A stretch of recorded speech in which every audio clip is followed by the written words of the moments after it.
Have you ever felt completely alone, even when you're in a room filled with laughter? That's exactly how Lillian felt. A beautiful woman in a stunning red dress, sitting by herself at a romantic restaurant. Her sadness wasn't just about a failed date. It was about the fear of a lonely, solitary life. But right at her lowest moment, a small miracle appeared in the form of a little girl and a paper flower. That simple act of kindness didn't just change one evening. It changed the lives of Lillian and a family who were also dealing with a profound loss. This is the true story of how one act of compassion healed broken hearts and wrote a modern-day fairy tale. Join me as we discover this heartwarming journey. The rain began to fall at 6:30 p.m., just as New York City was about to don its sparkling cloak of night. Now the sound of the sound of the rain drumming on the window panes of La Luna restaurant was no longer a gentle melody, but a mournful beat, each drop an echo of loneliness. Lillian Carter, seated across from an empty chair, felt the rain gnawing away at her last vestiges of inner peace. The phone in her hand had vibrated 10 times in the last 20 minutes. Yet there were no messages from Tom, the one who had arranged this date. "He's a busy man," Tom had said with confident assurance. "Don't worry, he's rich and well-mannered. He'll definitely come." Now those words sounded so ironic. The phone screen showed 8:47 p.m., and each passing minute was a small knife twisting in Lillian's self-esteem. She looked around, trying to blend into the scene. La Luna was a place for couples. Under the shimmering candlelight and sparkling crystal chandeliers, they laughed animatedly, sipped pensive red wine, and shared intimate stories. Their faces were radiant, filled with love. Lillian, in the vibrant red dress she had bought on sale 3 weeks prior, felt like an actress playing a role she was never meant to have. The empty chair opposite her, upholstered in deep red leather, seemed to mock its own perfection. The pristine white tablecloth stretched between them like a vast ocean of disappointment. The single red rose in the center of the table was a funeral wreath for the hope that was slowly dying in her heart. This pain wasn't just from being stood up. It was a confirmation of every insecurity that had haunted her for years. Since losing her parents in a car accident in college, Lillian's life had become a series of quiet sorrows. She had picked herself up, graduated with a degree in library science, and found a job at the city library, a place she adored and considered her second home. She loved books, the smell of old paper, and the work of helping children discover the world through stories. Yet, in her personal life, she always felt like an outsider. Her friends had families, romantic dates, while she had only her work and her books. Every night, that fear would return to haunt her. Was she pretty enough? Was she successful enough? Was she interesting enough? Or was she just one of the millions of lonely women in this city destined for a quiet life without love? This dinner was her chance to break free from that cycle, to find someone who could see her gentle soul and her love for books. But here she sat, a beautiful African-American woman, in a stunning red dress, slowly dying of shame in a room full of strangers. The waiter, an older man named Enzo with salt and pepper hair, approached her table for the 10th time. His eyes were filled with sympathy, which made Lillian's stomach clench with embarrassment. "Miss, perhaps you'd like a little more bread?" he asked in a gentle voice, his Italian accent as warm as the blanket she so desperately needed. Lillian forced a strained smile. "Yes, please, and maybe a little more water." She had already had 3 glasses of water, but ordering something free felt safer than ordering anything else. Her purse held only $10, just enough for a simple appetizer, not a meal, at one of the city's most expensive restaurants. Tom had assured her that his friend would take care of dinner. "He's very rich, don't worry," Tom had said with a confident smile, which Lillian now found so naive. But that man never came. All around her, couples continued to laugh and talk. A woman was flipping through a menu, her face glowing as her husband suggested the mushroom soup. An elderly couple held hands, looking at each other with tender affection. Lillian felt trapped in a romantic movie where she wasn't the lead actress. She took out her phone, composing a desperate message to Tom about his mysterious relative. Every message was deleted. Is he a lottery winner? Or did he die on his way here? She thought bitterly. Her sadness wasn't just from being stood up, but from the fact that she had placed so much hope in a stranger. It was the weariness of a soul that had struggled with solitude for far too long. This pain wasn't just a personal disappointment. It was a slap in the face to everything she had tried to build. She had worked so hard to become an independent, strong woman, one who could take care of herself. But deep down, she still longed for someone to lean on, someone who could share good books, romantic movies, and stories about a long day's work. This dinner was an invitation for her to overcome that fear, to step out of her shell. But now she felt like she was back at the starting line, alone and without hope. Her eyes accidentally caught the clock on the wall, 8:55 p.m. She sighed, feeling it was time to leave. She would have to confess to the waiter that she couldn't afford to pay.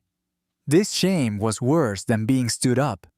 She would have to face his sympathetic gaze, and maybe even ask him to call Tom.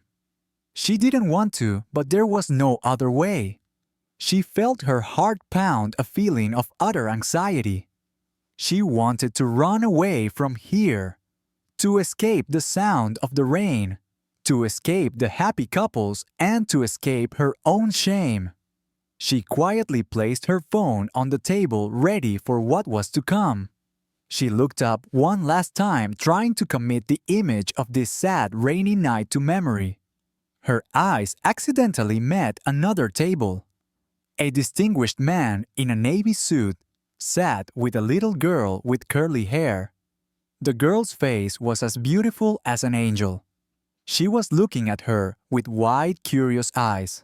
As their gazes met, the little girl broke into a radiant smile, a smile full of warmth and innocence. It was the first ray of light on a stormy night. Lillian offered a forced smile in return, but she felt a strange connection to the child. It was the moment she realized that even in the darkest night, there were still glimmers of kindness. And one of them was about to change her life forever.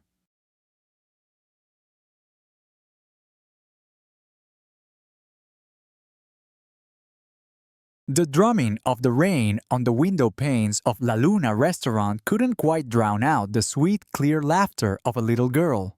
Seated at the table right next to Lillian's 6-year-old, Mia Sterling was a piece of candy in a vibrant blue dress with tiny white flowers. Her dark, curly hair bounced with every movement, and her big brown eyes kept darting towards Lillian, filled with curiosity. Opposite Mia was her father, Alexander "Alex" Sterling, a man who was handsome in a mature and composed way. His navy suit not only accentuated his strong frame, but also exuded a quiet confidence without a hint of arrogance. He had perfectly styled dark hair and warm, kind brown eyes that sparkled with genuine kindness. All evening, Alex had been discreetly watching the woman at the next table. He was drawn to her quiet dignity and grace, even as she was clearly facing profound disappointment. She showed no anger or frustration, only a silent resolve, maintaining her self-respect. This stirred a deep sense of empathy in him. Mia, with a child's keen intuition, had noticed Lillian's sadness. She had secretly looked at Lillian many times, and when their eyes met, Mia had offered Lillian a radiant and sincere smile. It was the first smile Lillian had received all evening. "Daddy," Mia whispered, gently tugging on his sleeve. Why is that pretty lady so sad? Alex put down his fork and turned to his daughter. I think she's waiting for someone, sweetie, and it looks like they aren't going to come. Mia's face scrunched up the familiar expression she wore when contemplating a serious problem. That's not fair. She's so pretty and she looks so nice. Why wouldn't anyone want to have dinner with her? Alex couldn't answer that question as he was asking himself the same thing. The woman was indeed very beautiful. Her warm brown skin seemed to glow in the soft restaurant light. Her natural hair was neatly pulled back, highlighting the delicate features of her face. But more than her physical beauty, there was something about her that captivated him. Perhaps it was the way she politely thanked the waiter each time he checked on her, or how she nervously and meticulously folded her napkin. He sensed a gentle, sensitive spirit in her, and it stirred his heart. "Can we help her, Daddy?" Mia asked, her voice filled with certainty, as if every problem in the world could be solved with a little kindness. Alex's heart swelled with pride. Since Mia's mother, Elena, had passed away 2 years ago, Mia had become more sensitive to the pain of others. Perhaps her recognition of suffering had made her determined to fight against it wherever she saw it. "Do you have an idea, my love?" Mia's eyes lit up. "Can you pay for her dinner like Mommy used to buy coffee for that lady who was always cold at the park?" The memory washed over Alex like a gentle wave. Elena, his late wife, was exactly like that. She would quietly help strangers, leaving generous tips for servers who looked like they were struggling buying groceries for elderly neighbors. It was one of the things he had loved most about her. Now seeing that same spirit in Mia, his heart ached with both grief and pride. "That's a wonderful idea," he said, subtly signaling to Enzo the waiter. Enzo came to their table with a professional demeanor, but his eyes were filled with curiosity. "Is something wrong, Mr. Sterling?" "The lady at table 12, Alex said in a low voice. "I'd like to pay for her entire meal tonight. Please don't mention my name. Just say that someone hopes she has a lovely evening." Enzo nodded in understanding. He had worked at La Luna for 15 years and had witnessed both the cruelty and the kindness of people. "Of course, sir. Should I suggest something for her to order?" "Whatever she wants. Price is no object." As Enzo walked away, Mia beamed at her father. "Mommy would be so proud of you, Daddy." Alex squeezed his daughter's little hand, feeling Elena's presence in the kind act they were performing together. "She would be proud of both of us. After all, it was your idea." Lillian was completely unaware that her evening was about to change in the most unexpected way. She had resigned herself to the failed date and was calculating whether her $10 was enough to cover bus fare home and the appetizer she had ordered when Enzo appeared at her table with a warm smile. "Do you believe in guardian angels? Because sometimes they show up in the most unexpected forms, sitting right at the next table when we need them most." His words hung in the air. Around them, the restaurant buzzed with conversation and the clatter of silverware, but in that moment, all three of them seemed to exist in a private pocket of magic. Alex watched as Enzo approached Lillian's table, ready to deliver news that would not only change her evening, but perhaps all their lives in ways none of them could have imagined. He felt a slight thrill. Alex was used to making big decisions and closing multi-million-dollar deals, but he had never felt this kind of anticipation over such a small gesture. Helping Lillian wasn't a business transaction. It was an act that came from the heart, from understanding another person's pain. And when Mia looked at him, her eyes full of eagerness and hope, Alex knew he had done the right thing. He had taught his daughter that kindness doesn't require a reward, that helping others is the best way to heal your own wounds. Mia, who had been secretly watching Lillian all evening, was still following the woman's every move. She longed for a mother, someone who could read her fairy tales, someone who could play with her. And when she saw Lillian, a beautiful and kind woman, Mia felt a strange connection. She believed this was the person her father and she had been looking for. Neither Alex nor Mia knew that their small act would not only save Lillian from her shame, but also open a new chapter full of hope for all of them. Enzo, the waiter with the salt and pepper hair, approached Lillian's table with the graceful composure of a man who had seen every possible human emotion. In his hand was a leather folder, a mundane object that under the soft lighting of La Luna seemed to glow with hope. Miss Carter. He began his warm Italian accent, making her name sound like a piece of music. I have some wonderful news for you tonight. Lillian looked up from her phone. She had been bracing herself to either call Tom or face the humiliation of confessing she didn't have enough money. Her brown eyes, which had held back tears of shame for almost 3 hours, now held a glint of curiosity mixed with caution. I'm sorry, I think there's been a mistake, she said softly. I haven't ordered anything yet besides the bruschetta, and I was just about to… Enzo gently raised a hand, his smile growing warmer. No mistake, miss. Your entire dinner has been paid for by another guest who wishes to remain anonymous. Everything you ordered tonight is taken care of. The words hit Lillian with the force of a revelation, leaving her speechless. Her first instinct was to refuse to politely decline this unexpected generosity from a stranger. Her grandmother had raised her to be wary of unsolicited gifts.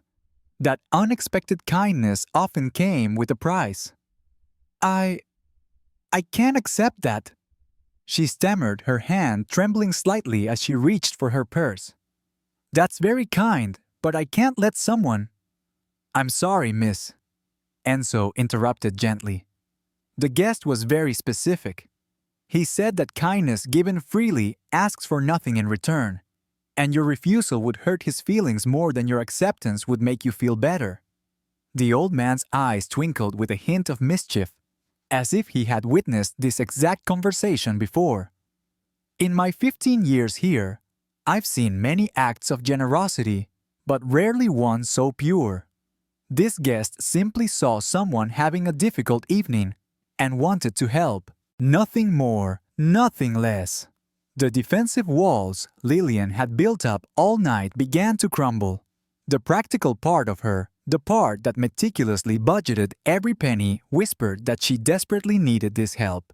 The $10 in her wallet wouldn't be enough for a bus ride home if she ordered anything else. And she hadn't eaten since lunch 6 hours ago. Are you sure they don't want anything? She asked, her voice barely a whisper. I am sure, miss. The only request is that you enjoy your evening and believe that there are still good people in the world. As if summoned by their conversation, a small voice piped up from the next table. Excuse me, pretty lady. Lillian turned to see the little girl in the blue dress making her way carefully to her table, a small object in her hand. Behind her, the distinguished man in the navy suit was standing up with an apologetic look, clearly intending to retrieve his daughter. Mia, sweetie, Alex began. We talked about bothering other guests, but the little girl was already by Lillian's side, her big brown eyes filled with a genuine concern that only a child could convey without seeming intrusive. I made this for you, Mia said, holding out her tiny hand, revealing a delicate origami flower folded from a white paper napkin. The little creation was surprisingly well made, its petals carefully crimped to catch the restaurant's warm light. You looked very sad, and flowers always make me feel better when I'm sad. A lump formed in Lillian's throat. This simple act, given with innocent sincerity, shattered her final emotional barrier. She took the paper flower with slightly shaking hands, cradling it as if it were made of real petals. "This is the most beautiful flower anyone has ever given me," she said, and she meant it completely. "Did you make it all by yourself?" Mia nodded proudly, her curls bouncing. "My mommy taught me before she went to heaven. She said that when we do nice things for other people, it's like we're giving them a piece of our heart." The innocence of the statement, delivered with a natural acceptance of loss, brought tears to Lillian's eyes. But these weren't the tears of shame and disappointment that had been clinging to her all evening. These were tears of pure emotion of seeing something beautiful and pure amidst. What she had felt was a complete rejection. Alex had reached their table, placing a gentle hand on his daughter's shoulder. "I'm so sorry," he said to Lillian, his voice filled with sincere warmth. "Mia has a habit of adopting anyone who looks like they need a friend." "Please don't apologize," Lillian said, carefully placing the origami flower on the table where she could see it. "This is the kindest thing that's happened to me in a very long time." Something in the way she said it made Alex's heart clench. He saw in her eyes the same quiet pain he had carried for the past 2 years. The look of someone who had become accustomed to disappointment but hadn't yet given up on hope entirely. "I'm Alexander Sterling," he said, extending his hand. "And this is Mia." "Lillian Carter," she replied, shaking his hand and marveling at how warm and solid his grip felt. "It's so nice to meet you both." Mia, emboldened by the positive reception of her flower, climbed into the empty seat across from Lillian without asking permission. "Were you waiting for someone because you kept looking at your phone just like my daddy does when he's worried he's going to be late for work?" Alex started to redirect his daughter again, but Lillian laughed, truly laughed, for the first time all evening. Her laughter was clear and genuine, and it lit up her entire face. "I was waiting for someone," Lillian admitted. "But I don't think he's coming anymore. Sometimes people just let us down even when we really hope they won't." Mia considered this with the solemnity a 6-year-old reserves for important matters. "That's silly. If I had a dinner date with you, I would definitely show up. You seem very nice and you like flowers." "Mia," Alex said softly, though his eyes twinkled with amusement at his daughter's blunt logic. "Perhaps we should let Miss Carter enjoy her dinner." But Enzo, who had been watching the exchange with the satisfied look of a man seeing a perfect plan unfold, chose that exact moment to interject. "Actually," he said, "if I may suggest, we have a very lovely table for 4 that just opened up in the garden. Sometimes the best remedy for a disappointing evening is an unexpected friend." Lillian looked between Alex's kind face and Mia's hopeful expression. She felt like the universe was offering her something she never knew she needed. Every logical part of her told her to decline to thank them for their kindness and to retreat back into the safety of her solitude. But the origami flower on the table seemed to whisper that perhaps it was time to say yes to something beautiful. "I would love that," she heard herself say. "If you're absolutely sure, I wouldn't be a bother." "You wouldn't be a bother at all," Alex said quickly. "In fact, I think Mia would be disappointed if you said no at this point." As Enzo led them to a table in the restaurant's enclosed garden where fairy lights twinkled among carefully tended plants, and the sound of a small fountain provided a soothing soundtrack, Lillian couldn't help but feel that her evening had transformed into something magical. She still didn't know who had paid for her dinner, though she suspected it might be related to the generous man walking beside her and his wise little daughter. But for the first time in months, she didn't question the gift. Instead, she simply felt grateful for it and for the reminder that kindness still existed in the world. The garden of La Luna restaurant was like stepping into a fairy tale. Soft, white lights were strung among small trees, creating glimmering strands of light that danced on the walls. The air was subtly scented with basil and rosemary from the herb garden surrounding their table, and the gentle burbling of a small fountain provided a calming soundtrack to their conversation. Lillian sat down, still clutching the origami flower that Mia had given her. The contrast between this moment and her initial despair was surreal, as if she had walked through an invisible door into a completely different evening. "This place is beautiful," she said, looking around with genuine admiration. "I had no idea La Luna had a garden like this." "Most people don't," Alex replied, helping Mia into her chair beside him. "Enzo only brings a few special guests out here. I think he has a sixth sense for when someone needs a little something extra." Mia almost bounced with excitement in her chair, her eyes darting between the fairy lights and Lillian's face, as if she couldn't decide which was more fascinating. "Miss Lillian, do you like fairy tales?" Mia asked. "Because this place looks exactly like where a princess would have dinner." "I love fairy tales," Lillian said, her smile growing more natural by the minute. "In fact, it's part of my job. I work at the children's library downtown, and I get to read stories to kids every day." Mia's jaw dropped in awe. "You work at the library, the big one with all the books and the rainbow story time rug." "That's the one," Lillian confirmed. "You know it." "Do I?" Mia looked at her dad in excitement. "Daddy, this is the story lady. Well, maybe not the same one, but she works at the place where we go for story time every Saturday." A jolt went through Alex. He and Mia had been regular visitors to the Central Library since Elena's passing, finding comfort in the familiar ritual of story time and the quiet peace of the books. He found it incredible that this woman who had appeared in their lives like an answer to a prayer they didn't even know they were praying was connected to one of their favorite places. "So we might have met you before," Alex said. "We're usually there around 11 on Saturday mornings. Mia here is an expert on princess stories and anything with talking animals." "I think I would have remembered you both," Lillian said, then blushed slightly at her own words. "I mean, Mia's enthusiasm for stories is pretty memorable. Most kids her age get fidgety after about 10 minutes, but some just have that special love for books." Enzo appeared at just the right moment, carrying menus and a basket of warm, crusty bread. "For our special guest tonight," he announced, "I suggest the antipasto platter and perhaps a little of the house-made minestrone.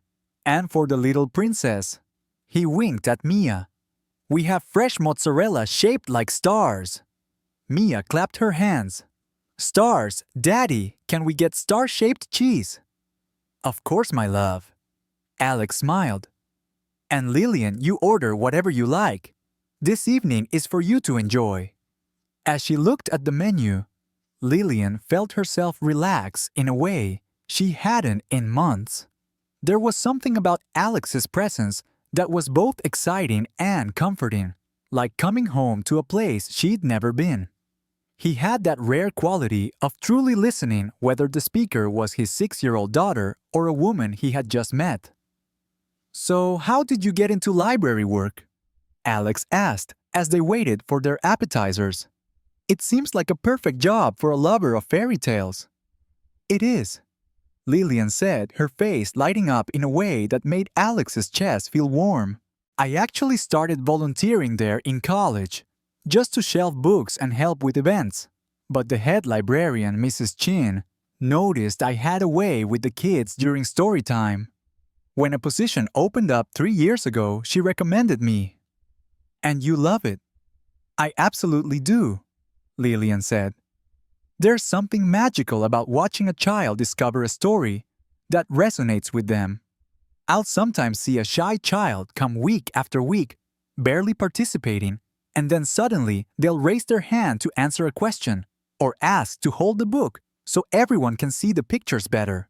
She paused, tucking a strand of hair behind her ear. "It sounds silly, but I feel like I'm helping to create future readers who will carry these stories with them forever. That's not silly at all, Alex said, his voice earnest. It sounds like you're doing something meaningful. Not everyone can say that about their job. Mia, who had been listening intently while molding her napkin into various shapes, suddenly looked up. Miss Lillian, do you have a favorite story?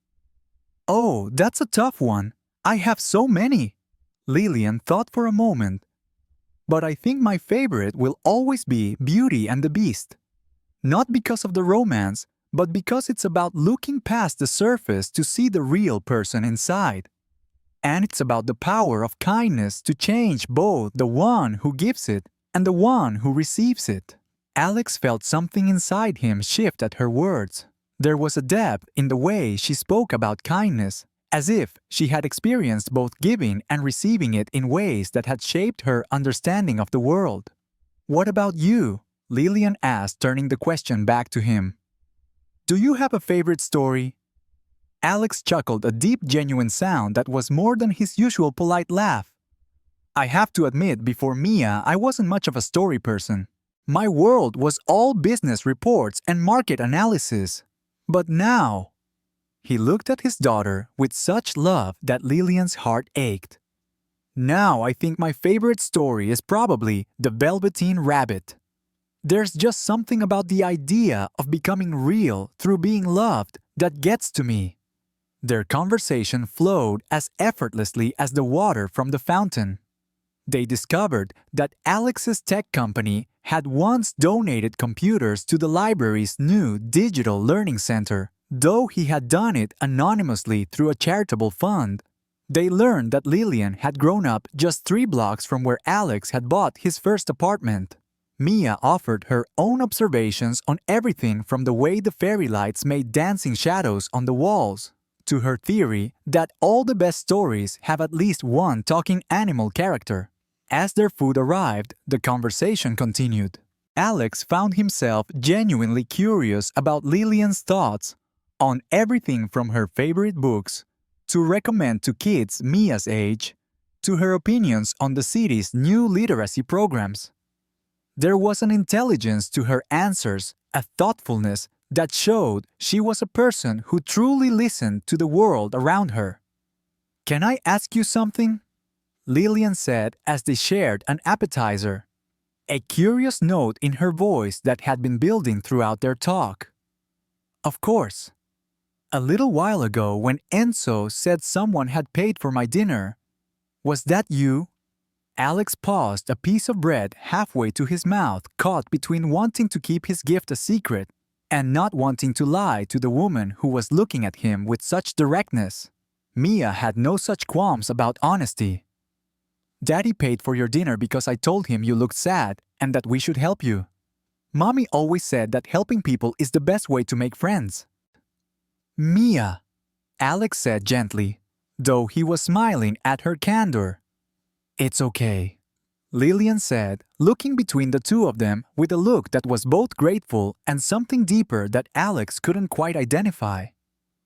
Actually, I was hoping it was you. It makes it feel less like a charity case and more like something friends do for each other. Friends, Alex repeated. The word felt both right and entirely inadequate for what was blossoming between them. I hope we can be friends, Lillian said, and with a boldness that surprised even herself she added, all 3 of us. Mia beamed as if this were the best news she had heard all week. Can we be friends who have more dinner dates?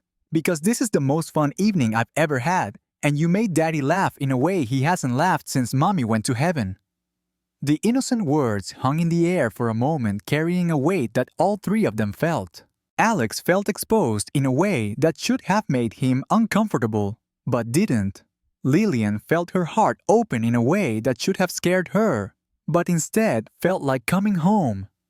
I would love to have more dinner dates, Lillian said softly, looking directly at Alex as she spoke. If that's something you both would like. Alex realized that the answer to that question was so obvious that he wondered why he had taken a moment to think about it. I think, he said, his voice filled with a warmth that made Lillian's heart flutter. "That would be the most wonderful thing that's happened to us in a very long time." As if to seal their newly declared friendship, Enzo appeared with the dessert menu and a knowing smile. "Perhaps," he suggested, "a little something sweet to celebrate new friendships. I have a feeling this is going to be a very special evening."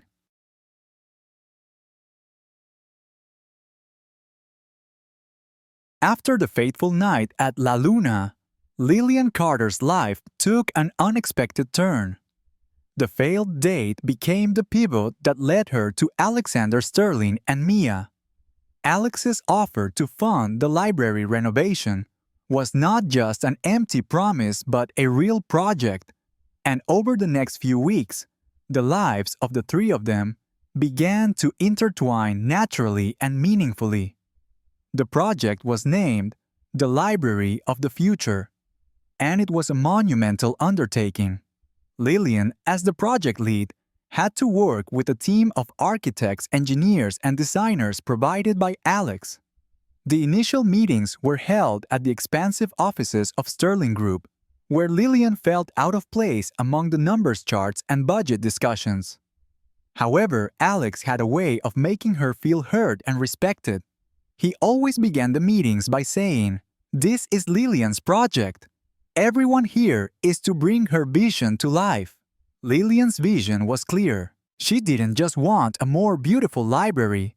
She wanted an inspiring space, a place where children felt welcomed and encouraged to explore. She proposed building a magical story corner with cozy pillows, oversized armchairs, and tree-shaped bookshelves. She wanted a small recording studio where kids could record their own stories and a STEM lab where they could discover science through hands-on activities. Alex, who was used to making business decisions based on profit, found himself captivated by Lillian's passion. He began to listen as she spoke about the importance of inspiring the next generation, about how one book could change a life. He realized that this project was not just a financial investment, but an investment in people and in the future.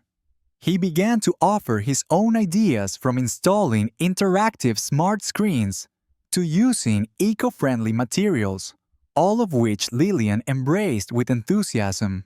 The meetings gradually shifted from dry business talk to intimate personal conversations. Alex began to ask Lillian about her life, her favorite books, and the dreams she had harbored as a little girl.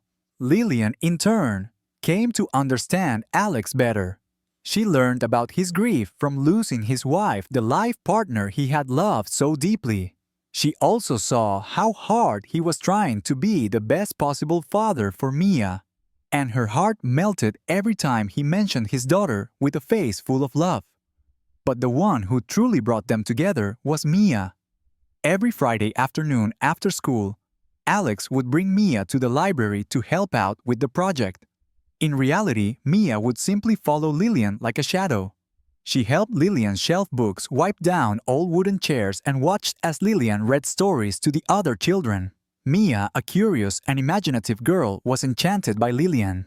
She saw Lillian as a fairy tale princess, a woman who not only read stories, but lived within them. One particularly special afternoon, as Alex and Lillian stood in the middle of the deconstruction zone of the children's section, Mia ran up to them with an old book in her hand. "Daddy, Miss Lillian," she said. "This book is one of the first ones Mommy read to me. It's about a little prince who travels the world looking for a home." Alex looked at the book with a nostalgic ache. It was one of Elena's favorites. He had never been brave enough to read it to Mia since Elena passed. "Would you like me to read it to you?" Lillian asked, her voice gentle. Mia nodded, and Lillian sat down on the cold concrete floor with Mia and the old book. She began to read, her voice both clear and full of emotion. Alex sat down next to them, feeling a warmth spread through him. Lillian wasn't just reading the story. She was bringing it to life. Every word, every sentence was delivered with such sincerity, as if she were truly telling the tale of a little prince and a journey. When she finished, both Alex and Mia were silent. That book wasn't just a story. It was a piece of Elena, and now it was a piece of Lillian too. Alex looked at Lillian, and in her eyes he saw something even deeper than a love for books. He saw a gentle soul, an endless empathy and a longing to belong. "Thank you, Lillian," Alex said, his voice slightly trembling with emotion. "That's the first time I've heard that book read without feeling sad. You made it beautiful." "She has a very nice voice, doesn't she, Daddy?" Mia whispered, hugging the book to her chest as if it were a treasure. That moment, as they sat together on the dusty floor in the middle of a construction site, was when Alex realized he was in love with Lillian. He loved the way she cared for his daughter, the way she saw the world, the way she made him feel happy again. "Lillian," Alex said, and when she turned to look at him, he accidentally touched her hand. I have a surprise for you." Lillian was confused. "What surprise, Alex?" "A new name for this children's area," he said, his voice full of emotion. "When the project is finished, it won't just be the Downtown Children's Library anymore. It will be the Elena Rodriguez Memorial Children's Learning Center." Lillian looked at Alex, then at Mia. She knew how much Elena meant to them, and this gesture wasn't just a memorial, but an invitation. An invitation for Lillian to step into their world, into their past, and build a future with them. She squeezed Alex's hand. "That's a wonderful idea, Alex. She would be so proud of you." It was their first physical touch, not a polite handshake or a casual brush of hands, but a touch full of meaning. And in that moment, they both knew they had found something more than a project or a friendship. They had found a family. 7 months after that fateful dinner at La Luna, on a beautiful golden spring afternoon, Alex invited Lillian to the secret rooftop garden of his penthouse. This place was a peaceful oasis, hidden from the city's hustle and bustle, where Alex had found solace for years. The gentle burbling of a small fountain and the faint scent of jasmine created a romantic private atmosphere. This was where he and Elena had once shared cherished moments, and now he chose this place to open a new chapter in his life. Lillian stepped into the garden feeling a strange sense of familiarity. She had visited Alex's penthouse many times, but this was her first time seeing this garden. It wasn't extravagant but filled with a gentle charm with meticulously tended plants and small flagstone paths. Mia, in a vibrant green dress, was chasing a butterfly, her clear laughter echoing through the garden. "This place is beautiful, Alex," Lillian said, her voice full of admiration. "It's always been a special place for me," Alex said, his eyes following his daughter. "And now it's even more special with you here." Lillian's gaze fell upon a marble bench nestled under a small maple tree. On it, a small plaque was engraved with the words, "Elena, the love of my life and the one who taught me how to love life." Lillian's heart ached, but not with jealousy or insecurity. On the contrary, she felt a sense of warmth.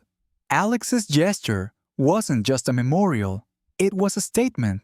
He wasn't hiding his past, but wanted her to be a part of it, to embrace it.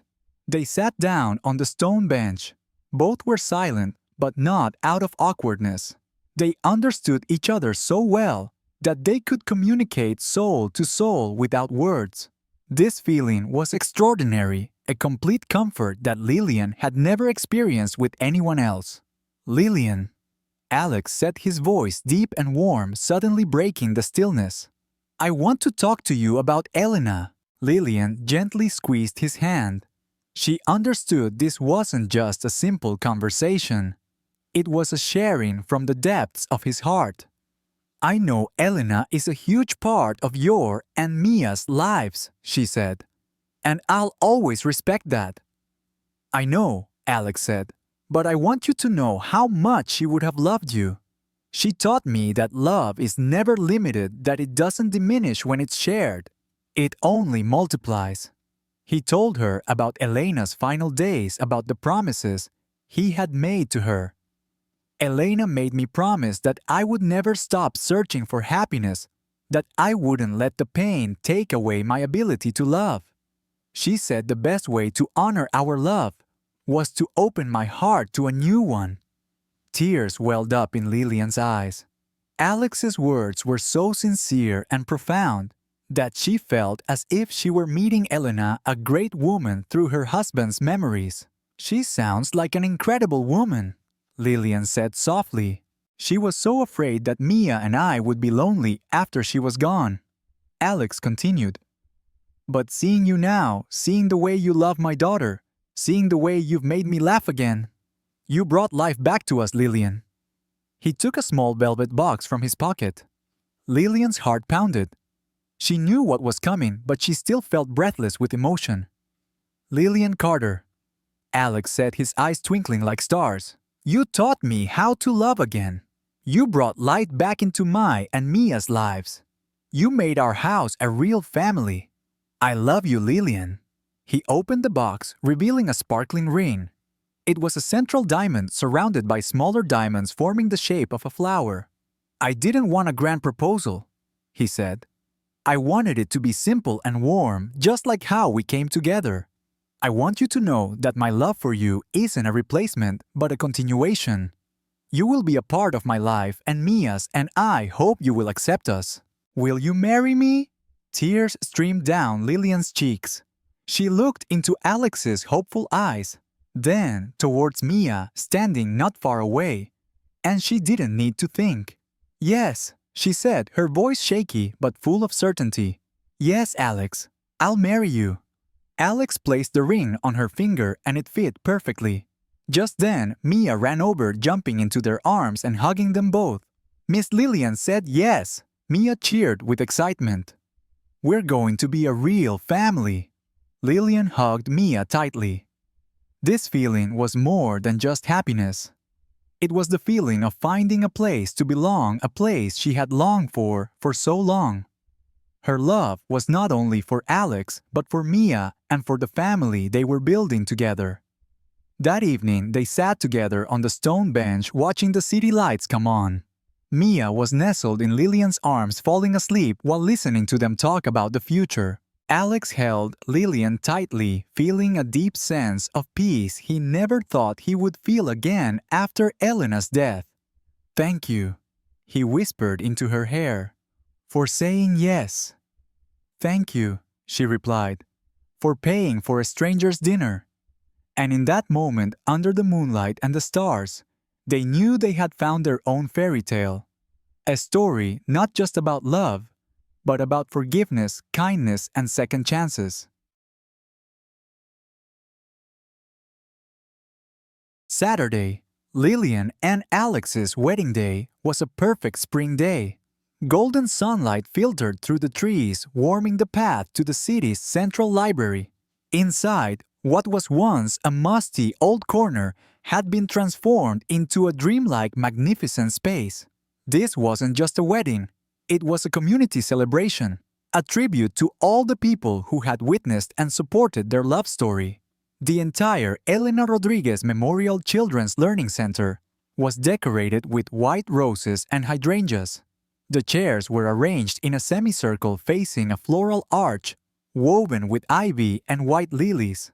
The soft glow from sparkling lanterns created a romantic and cozy atmosphere. The story tree, the heart of the space, was draped with shimmering fairy lights, forming a magical backdrop for the ceremony.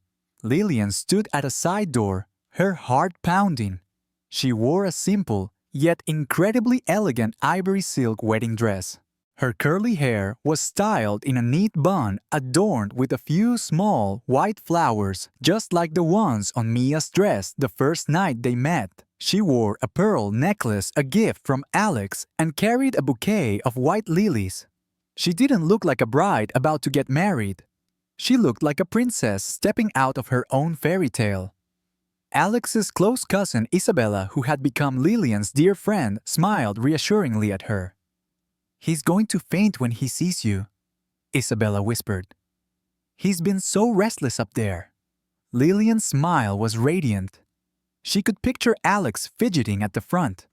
It had been over a year since that fateful night, and he still had a way of making her feel cherished and loved. But the one who stole the show was Mia. She walked with the grace and seriousness of someone on an important mission. She wore a bright yellow dress sparkling under the natural light. She scattered white rose petals down the aisle, each step carefully placed. Mia was more than just a flower girl. She was the bridge between this family's past and future. As she approached Alex, she gave him a radiant smile, as if handing him a piece of her heart to give to Lillian. When Lillian entered, all eyes turned to her, but her own eyes were fixed on only one person, Alex. He stood there in his elegant navy suit, his brown eyes gleaming as he saw her. His smile was sincere and full of love, making all of Lillian's nervousness melt away. She walked down the path of flowers, as if she were walking through her very own story. The ceremony began. They chose a ceremony that was not overly formal, but filled with heartfelt sincerity. They read their vows, promises, written from the depths of their hearts. "Lillian," Alex began, his voice deep and full of emotion. "I promise to love you not just in the easy moments but in the challenges as well. I promise to build a life with you, a life that honors our past, but always looks toward the future. I promise to raise Mia with you with the love and wisdom you've brought into our lives." When it was Lillian's turn, her voice was trembling but filled with certainty. "Alex, I promise to love you and Mia with all my heart. I promise to share our dreams, our burdens, and to create a home where kindness and laughter matter more than anything. I promise to be the partner you deserve and the mother Mia needs, not by replacing what was, but by adding my love to the foundation you've already built." Their vows brought tears to many eyes. Mia held Alex's hand tightly, her eyes sparkling with happiness. She knew that her mother Elena would be so proud of her dad and of this new woman who had entered their lives. When the officiant pronounced them husband and wife, a cheer erupted throughout the room. Their kiss was not just a kiss between two people in love, but a kiss of a new family. After the ceremony, the space was filled with laughter and music. Enzo from La Luna personally came to cater the reception, and he had prepared a special menu including star-shaped cheese for Mia and her friends. Lillian and Alex danced their first dance, and afterward, Mia came over, her face radiant. "Daddy, I want to dance with my new mommy!" The three of them danced together with Mia in the middle, laughing non-stop. "This is the best wedding in the whole world. Everyone is happy, and the library looks like a fairy tale. And I was the best flower girl ever." At the end of the evening, when the last guest had left, Lillian, Alex, and Mia stood alone in the sparkling space, surrounded by what they had created together. "I can't believe we did this," Lillian said, looking around in awe. "This is the beginning of a new story," Alex said, holding both Lillian and Mia close.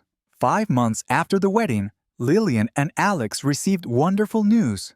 They were expecting a new addition to their family. A new chapter of hope began, a love story written with kindness, courage, and a paper flower. 4 months after the wedding, one early morning, Lillian woke up feeling unusually tired. She thought it was just due to her busy work schedule and the preparations for moving into Alex's penthouse. But after a visit to the doctor, she and Alex received surprising news. They were expecting a new addition to their family. This news, though earlier than expected, brought immeasurable joy. Alex, who once thought he would never experience fatherhood again, cried when he heard. Mia, upon learning she was going to have a little sister, cheered non-stop. She spent hours planning her role as a big sister, from choosing a name to teaching the baby nursery rhymes. During Lillian's pregnancy, Alex rearranged his work schedule to ensure he could spend more time with his family. He was no longer just a successful businessman, but a responsible husband and father. He always made sure Lillian rested well, ate nutritious food, and was always there to listen to her worries about motherhood. The baby's arrival also helped Alex and Lillian understand Elena's love more deeply. Mia, with a child's innocence, proposed a meaningful idea to name the baby Eleanor, a diminutive of Elena. Lillian was deeply moved. She felt no jealousy but gratitude instead. She felt as if Elena was there with them, blessing their new life. 9 months later, Eleanor Grace Sterling was born, a chubby baby girl, with sparkling dark eyes like her mother Lillian and thick black hair like her father Alex. Eleanor's birth brought complete joy. Alex, the man who once feared loving again, now held Eleanor in his arms, and his heart was filled with happiness.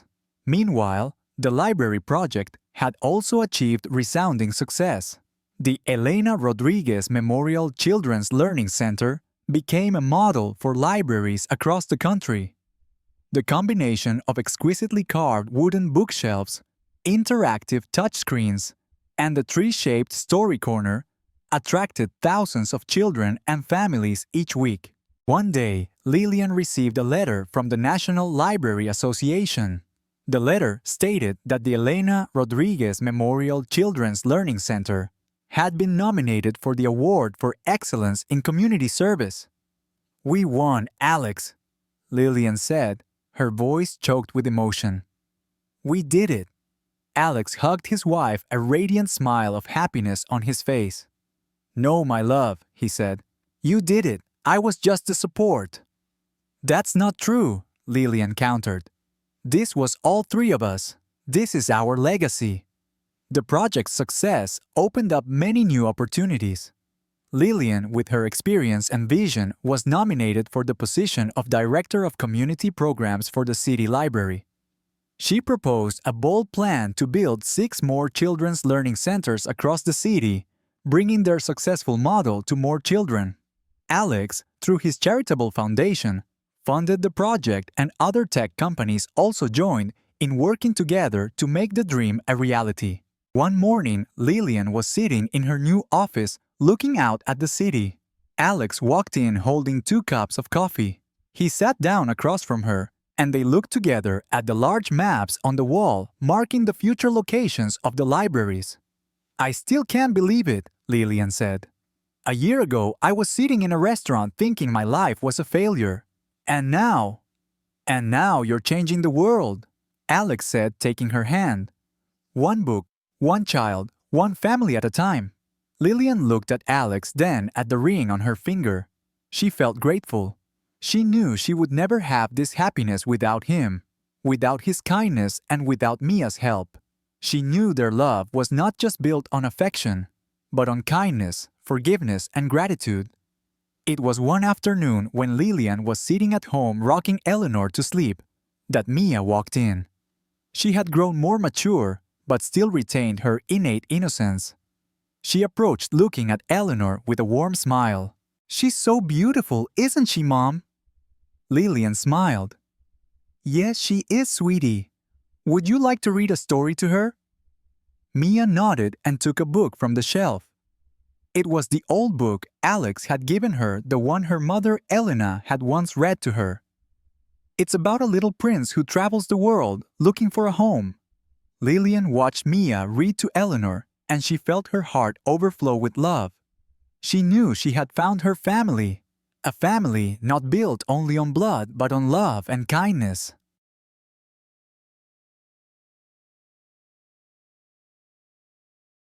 One autumn evening, the air was cool but warm inside as Alexander Sterling returned home after a long day at work. The scent of roasted meat and herbs from the kitchen permeated the penthouse, and the clear laughter of his 2 daughters, Mia and Eleanor, echoed through the rooms. These were the sounds Alex had once thought he would never hear again. He walked into the living room and saw Mia sitting on the rug, with little Eleanor in her lap and Lillian reading a book. The three of them looked like a perfect picture of serenity. Mia's curly hair was longer now, and she had become a responsible big sister. Eleanor, with her sparkling eyes and radiant smile, was listening intently to the story Lillian was reading. "Your favorite book, Mia?" Alex asked. Sitting down next to his wife, gently kissing her cheek, Mia looked up. "Yes, Daddy. The story of the little prince who travels the world looking for a home." Alex smiled. He remembered this book very clearly. It was the book that had brought them together. "Mommy is reading to her about the prince finding a home," Mia said, pointing to an image in the book. "And I told her that we also found a home. And we found each other." Lillian paused, looking at Alex with eyes full of love. She couldn't believe a child could express something so profound. When Eleanor fell asleep in Mia's arms, Alex and Lillian carried the two children to their bedrooms. When they returned to the living room, they sat back on the sofa, and Alex gently pulled his wife into his arms. "A year ago, we got married in a library," Alex said. "And now we have a life as complete as this. Can you believe it, Lillian?" "No," she said, resting her head on his shoulder. "I still feel like I'm dreaming. A year ago, I was sitting alone in a restaurant thinking my life would be forever lonely. And now I have you, Mia Eleanor. I have a family." Alex tightened his embrace. "And I have you, Mia and Eleanor. My life was once very lonely. After Elena passed, I built a wall around my heart. But you broke down that wall with kindness, with sincerity, with love. You taught me that life isn't about waiting for the storm to pass, but about learning to dance in the rain." Lillian smiled. She knew Alex was telling the truth. He had changed so much. He was no longer a man who lived by numbers and meetings. He was a father, a husband. He spent time with his family, enjoying the smallest moments of life. They looked out the window together, watching the city lights. "I always thought love had to be something grand like in the movies," Lillian said, her voice full of contemplation. "But it turns out love comes very quietly. It comes from a small act of kindness, from a paper flower, from a story. Love comes from accepting another person's wounds and loving them for it." "We are living proof of that," Alex said. A fairy tale written with kindness. 2 months later, on a warm morning, Lillian and Alex visited the library. The Elena Rodriguez Memorial Children's Learning Center had now become a thriving community hub. The laughter of children and the cheers of families echoed through the rooms. Lillian, in her role as Director of Community Programs, was working with a team of volunteers. She had organized a special celebration to commemorate the project's success and also to celebrate her and Alex's one-year wedding anniversary. Mia and Eleanor were playing in the story corner, and Alex stood beside Lillian together looking at the achievements they had created. "You've created something wonderful, Lillian," Alex said. "These children will have a better future because of you." "We created it," Lillian said. "We did it together." In the evening, they returned home. After Mia and Eleanor were asleep, Alex and Lillian stood on the balcony looking at the city together. Lillian rested her head on Alex's shoulder, and he held her close. "Are you happy?" Alex asked. "I am so happy," Lillian said. "I found everything I ever dreamed of and more. I found my family." Alex kissed her forehead. "Me too. My life took an unexpected turn, and I know it all started with a dinner I paid for a stranger. And I can never thank you enough for that," Lillian said, "because it gave me a real-life fairy tale." And that was their story. A story that began with disappointment and loneliness but blossomed into a great love, a happy family, and a legacy of kindness. Their story was not an ending but a beginning. It was a testament to the fact that in life, the best things often come unexpectedly, And with just a little kindness, we can change our entire world.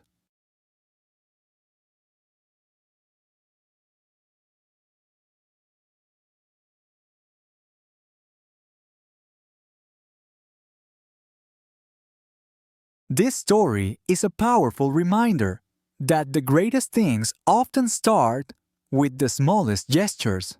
A paid meal, a paper flower, or a simple heartfelt smile, all can create a miracle. Remember, each of us has the power to be part of that miracle. Don't hesitate to show kindness to those around you, because you never know when a small act of yours might be the beginning of someone else's fairy tale. Thanks for joining me today. Don't forget to share this video with someone you care about and let me know your thoughts on this story. Have a wonderful day.